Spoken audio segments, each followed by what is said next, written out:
ঠাকুর ঘরে স্থান নেই, তবুও তিনি ঠাকুর। বিশ্ব যাকে স্মরণ করে তিনি রবি ঠাকুর। রবি ঠাকুরকে শ্রদ্ধা জানিয়ে আজকে দেবব্রত দত্তের একটি কবিতা ২৫শে বৈশাখ শোনাই।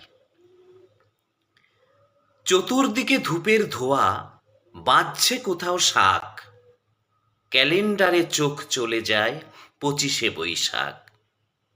বোন বলল ঠাকুর পুজো, বাজছে না তো ঢাক, রেডিওতে বলছে শুধু ২৫শে বৈশাখ।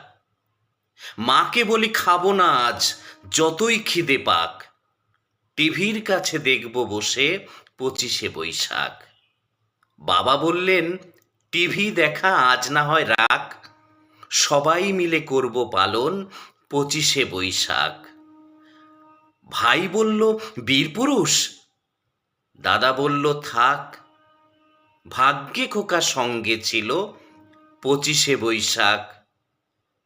দিনের আলো নিভে এলো, সূর্যি বাজায় শাক, প্রতিদিনই হোক না শুরু ২৫শে বৈশাখ।